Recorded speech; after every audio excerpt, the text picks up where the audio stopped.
ನಮಸ್ಕಾರ ಎಲ್ಲ ಆ, ಕರ್ನಾಟಕದ ಜನತೆಗೂ ಹಾಗೂ ಎಲ್ಲ ಪ್ರಿಯ ವಿದ್ಯಾರ್ಥಿ ಮಿತ್ರರಿಗೂ. ನಿನ್ನೆಯ ದಿನ ನಾವು ಒತ್ತಡ ಅಂದರೆ ಏನು, ಒತ್ತಡ ಯಾಕೆ ಬರುತ್ತೆ, ಅದರ ಮೂಲ ಕಾರಣ ಏನು, ಅದರ ಬೇರು ಎಲ್ಲಿದೆ, ಅದರಿಂದ ನಾವು ಸಂಪೂರ್ಣವಾಗಿ ಹೊರಗಡೆ ಯಾವ ರೀತಿ ಬರಬೇಕು ಅನ್ನುವಂತಹ ವಿಚಾರದ ಬಗ್ಗೆ ನಾವು ಚರ್ಚೆ ಮಾಡಿದ್ವಿ.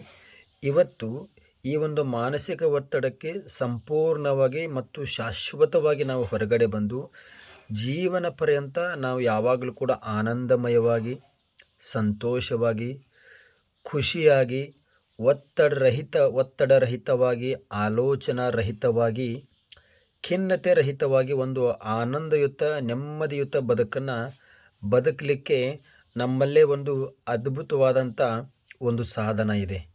ಆ ಸಾಧನದ ಕುರಿತು ಇವತ್ತು ನಾನು ನಿಮ್ಮೊಟ್ಟಿಗೆ ಚರ್ಚೆಯನ್ನು ಮಾಡಲಿಕ್ಕೆ ಬಂದಿದ್ದೀನಿ. ಈ ಒಂದು ಸಾಧನೆ ಕುರಿತು ನಾವು ವಿಷಯದಲ್ಲಿ ಮುಂದೆ ಹೋಗೋದಕ್ಕಿಂತ ಮುಂಚೆ ಒಂದು ಸಣ್ಣ ಮಾತನ್ನು ನಿಮಗೆ ಹೇಳಕ್ಕೆ ಇಷ್ಟಪಡ್ತೀನಿ. ಒಬ್ಬ ವ್ಯಕ್ತಿ ಒಬ್ಬ ಫೇಮಸ್ ಶಿಲ್ಪಗಳನ್ನ ಕೆತ್ತನೆ ಮಾಡ್ತಾರಲ್ಲ, ಶಿಲ್ಪಿಗಳನ್ನು ಒಬ್ಬ ವ್ಯಕ್ತಿ ಕೇಳಿದಂತೆ, ಸ್ವಾಮಿ ನೀವು ಹೆಂಗೆ ಇಷ್ಟೊಂದು ಅದ್ಭುತವಾಗಿ ಸೌಂದರ್ಯಯುತವಾಗಿ ಶಿಲ್ಪವನ್ನು ನೀವು ಕೆತ್ತನೆ ಮಾಡ್ತೀರಾ ಅಂತ ಕೇಳಿದಂತೆ. ಆವಾಗ ಆ ಶಿಲ್ಪಿ ಹೇಳಿದಂತೆ, ಸ್ವಾಮಿ ನಾ ಏನಪ್ಪ ಆ ಸೌಂದರ್ಯವಾಗಿ ಕೆತ್ತೋದು, ಆ ಸೌಂದರ್ಯ ಒಂದು ಅಂದ ಅನ್ನೋದು ಆ ಕಲ್ಲೊಳಗಡೆ ಇರ್ತೈತಿ, ಆ ಕಲ್ಲೊಳಗಡೆ ಇರುತ್ತೆ. ನಾನು ಬೇಡದೇ ಇರೋದನ್ನು ಕೆತ್ತಿ ಬಿಸಾಕ್ತೀನಿ ಅಷ್ಟೇ ಅಂತ ಹೇಳ್ತಾನಂತೆ. ಇದು ಎಂಥ ಅದ್ಭುತವಾದಂಥ ಮಾತಂದರೆ ನೋಡ್ರಿ, ಸುಖ, ಸಂತೋಷ, ಖುಷಿ, ಆನಂದ, ನೆಮ್ಮದಿ, ಉಲ್ಲಾಸ, ಉತ್ಸಾಹ, ಚುರುಕುತನ, ಲವಲವಿಕೆ ಎಲ್ಲವೂ ನಮ್ಮಲ್ಲೇ ಇರ್ತೈತಿ. ಬೇಡದೇ ಇರೋದನ್ನು ನಾವು ಕಿತ್ತು ಬಿಸಾಕಬೇಕು.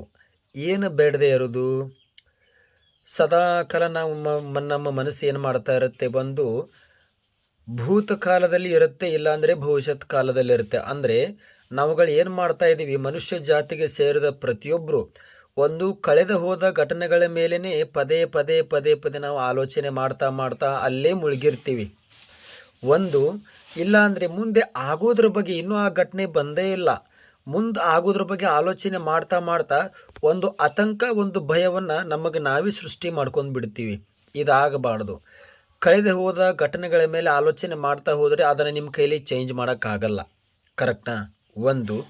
ಮತ್ತೊಂದು, ಭವಿಷ್ಯದಲ್ಲಿ ನಡೆಯುವಂಥ ವಿಚಾರಗಳ ಬಗ್ಗೆ ಯೋಚನೆ ಮಾಡ್ತಾ ನೀವು ಈ ಅದ್ಭುತವಾದ ನಿಮ್ಮ ವರ್ತಮಾನವನ್ನು ನೀವು ಹಾಳು ಮಾಡಿಕೊಂಡ್ರೆ ಆವಾಗ ನಿಮ್ಮ ಭವಿಷ್ಯವು ಕೂಡ ಕಳೆದು ಹೋದ ಭೂತಕಾಲ ಥರನೇ ಆಗತ್ತೆ. ಅದಕ್ಕೆ ಇವತ್ತಿನ ಬಗ್ಗೆ ಮಾತ್ರ ಯೋಚನೆ ಮಾಡಬೇಕು, ಅದನ್ನು ಚೆನ್ನಾಗಿ ಮಾಡ್ಕೋಬೇಕು. ಆವಾಗ ನಮ್ಮ ಭೂತ, ನಮ್ಮ ಭವಿಷ್ಯ ಎರಡು ತನ್ನಷ್ಟಕ್ಕೆ ತಾನೇ ಚೆನ್ನಾಗಿ ಆಗ್ತವೆ.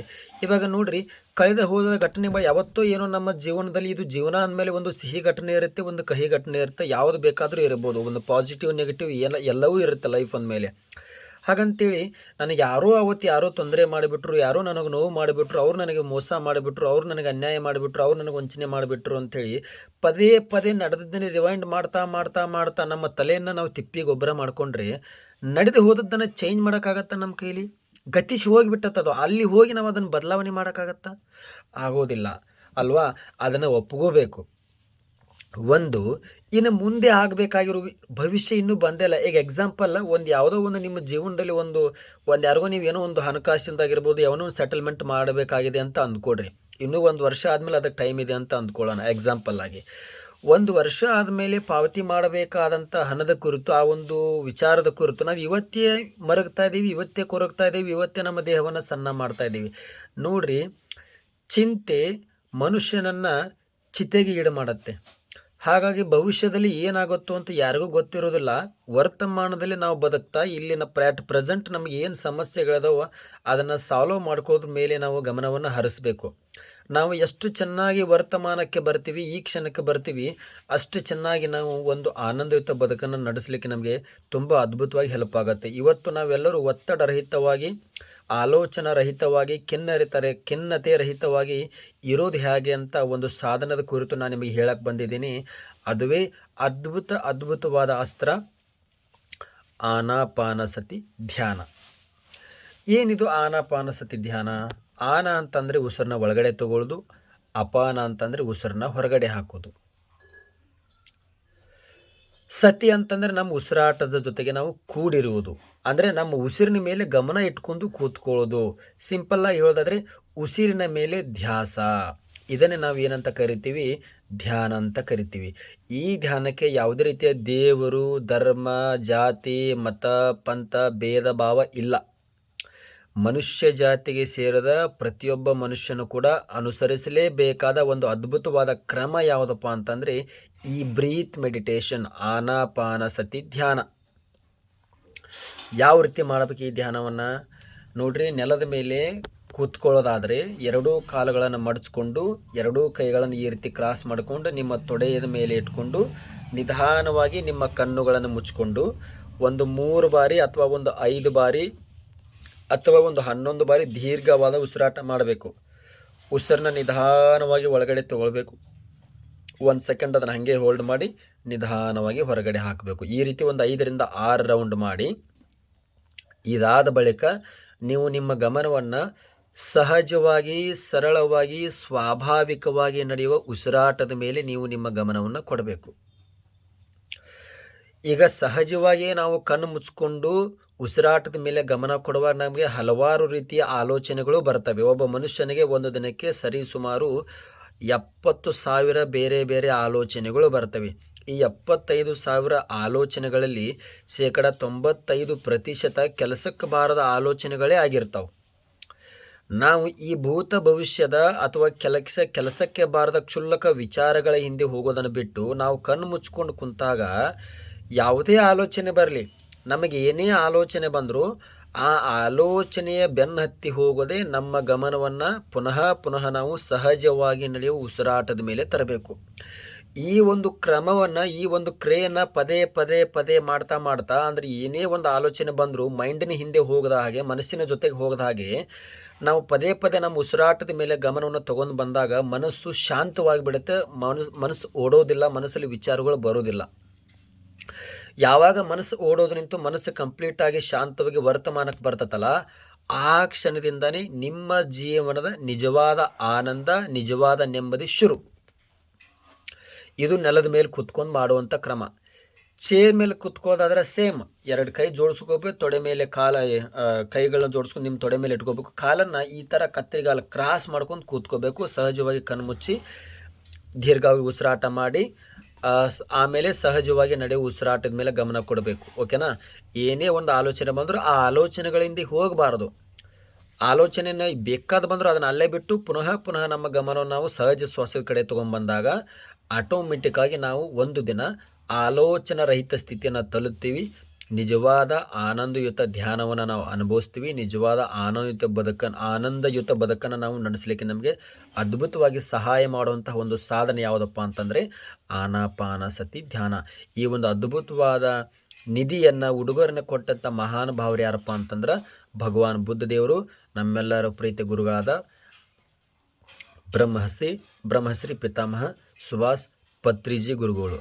ಹಾಗಾಗಿ ಈ ಒಂದು ಬ್ರೀತ್ ಮೆಡಿಟೇಷನ್, ಆನಾಪಾನಸತಿ ಧ್ಯಾನ ಅನ್ನೋದೇನಿದೆ, ಇದು ಮನುಷ್ಯ ಕುಲವನ್ನು ಉದ್ಧಾರ ಮಾಡಲಿಕ್ಕಿರುವಂಥ ಒಂದು ಅದ್ಭುತವಾದಂಥ ಸಾಧನ. ಈ ಧ್ಯಾನವನ್ನು ಪ್ರತಿಯೊಬ್ಬರು ಪ್ರಾಕ್ಟೀಸ್ ಮಾಡಬೇಕು. ಇದೇನಾದರೂ ಗೊತ್ತಾಗಿಲ್ಲ ಅಂತಂದರೆ ನೀವು ನನಗೆ ಇಲ್ಲಿ ನಾನು ನಂಬರ್ ಹಾಕಿರ್ತೀನಿ, ಈ ನಂಬರ್ಗೆ ನೀವು ಕಾಲ್ ಮಾಡಿದರೆ ನಾನು ನಿಮಗೆ ಹೆಚ್ಚಿನ ಇನ್ಫಾರ್ಮೇಷನ್ನ ಕೊಡ್ತೀನಿ. ಹಾಗಾಗಿ ನಾವು ಧ್ಯಾನದ ಕ್ಲಾಸಸ್ಸನ್ನು ಮಾಡ್ತಾ ಇರ್ತೀವಿ. ಈ ಧ್ಯಾನದ ಕ್ಲಾಸಿಗೆ ನಾನು ನಿಮ್ಮನ್ನು ಆನ್ಲೈನ್ ಮುಖಾಂತರ ಬರಮಾಡ್ಕೊಳ್ತೀನಿ. ಓಕೆನಾ? ಈಗ ಏನಪ್ಪ ಅಂತಂದರೆ ಇದನ್ನು ಎಷ್ಟು ನಿಮಿಷ ಮಾಡಬೇಕು, ಧ್ಯಾನ ಯಾವ ರೀತಿ ಮಾಡಬೇಕು ಅನ್ನೋದು ಗೊತ್ತಾಯಿತು. ಇದನ್ನು ಎಷ್ಟು ನಿಮಿಷ ಮಾಡಬೇಕು, ಎಷ್ಟು ಹೊತ್ತು ಮಾಡಬೇಕು ನೋಡ್ರಿ, ಇದ್ರ ಬಗ್ಗೆ ನಾನು ನಿಮಗೆ ಕ್ಲಾರಿಟಿ ಕೊಡ್ತಾ ಹೋಗ್ತೀನಿ. ಈ ಧ್ಯಾನವನ್ನು ಮಾಡಲಿಕ್ಕೆ ನಮಗೆ ಮೈಲಿಗೆ ಅವಶ್ಯಕತೆ ಇಲ್ಲ, ಸಮಯದ ಅವಶ್ಯಕತೆ ಇಲ್ಲ. ಯಾವ ಸಮಯದಾಗ ಬೇಕಾದ್ರೂ ಮಾಡ್ಬೋದು. ಜಾಗದ ಒಂದು ಕಂಡೀಷನ್ ಇಲ್ಲ. ನಾ ದೇವ್ರ ಕೊಲೆದಾಗ ಕುಂತು ಮಾಡ್ಬೇಕೇನ್ರಿ, ಪಡ್ಸಾಲಾಗ ಕುಂತು ಮಾಡ್ಬೇಕೇನ್ರಿ, ನಮ್ಮ ಬಾಲ್ಕನಿ ಐತಿ ಬಾಲ್ಕನಿ ಮೇಲೆ ಕುಂತು ಮಾಡ್ಬೇಕೇನ್ರಿ, ಹೊಲದಾಗ ಹೋಗಿರ್ತೀವಿ ಹೊಲದಾಗ ಕುಂತು ಎಲ್ಲಾದರೂ ಮಾಡಿದ್ದಕ್ಕೆ ಜಾಗದ ಒಂದು ಲಿಮಿಟ್ ಅವಶ್ಯಕತೆ ಇಲ್ಲ. ಅಂದರೆ ಎಲ್ಲಿ ಬೇಕಾದರೂ ನೀವು ಕೂತ್ಕೋಬೋದು. ನಿಮಗೆ ಎಲ್ಲಿ ಕಂಫರ್ಟ್ ಇರ್ತದಲ್ಲ ಅಲ್ಲಿ ನೀವು ಕೂತ್ಕೋಬೋದು. ಇದಕ್ಕೆ ಮೈಲಿಗೆ ಅವಶ್ಯಕತೆ ಇಲ್ಲ. ಸ್ನಾನ ಮಾಡಿಲ್ಲ, ನಾದು ತಿಂದಿದ್ದೀನಿ, ಇದು ತಿಂದಿದ್ದೀನಿ, ಅದೆಲ್ಲ ಏನು ಕಂಡೀಷನ್ಸ್ ಇಲ್ಲ. ನೀವು ಎನಿ ಟೈಮ್ ಯಾವಾಗ ಬೇಕಾದರೂ ಎಲ್ಲಿ ಬೇಕಾದರೂ ಮಾಡ್ಬೋದು. ಎಷ್ಟು ನಿಮಿಷ ನೀವು ಇದನ್ನು ಮಾಡಬೇಕು, ನಿಮ್ಮ ವಯಸ್ಸು ಎಷ್ಟು ಇರ್ತದಲ್ಲ ಅಷ್ಟು ನಿಮಿಷ ಮಾಡಬೇಕು. ಉದಾಹರಣೆಗೆ ನೀವು 15 ವರ್ಷದ ವಿದ್ಯಾರ್ಥಿ ಆಗಿದ್ದರೆ 15 ನಿಮಿಷ ಒಂದು ದಿನಕ್ಕೆ 2 ಬಾರಿ ಮಾಡಬೇಕು. ನೀವು 21 ವರ್ಷ ಓದೋ ಡಿಗ್ರಿ ಸ್ಟೂಡೆಂಟ್ ಆಗಿದ್ದರೆ 21 ನಿಮಿಷ ದಿನಕ್ಕೆ 2 ಬಾರಿ ಮಾಡಬೇಕು.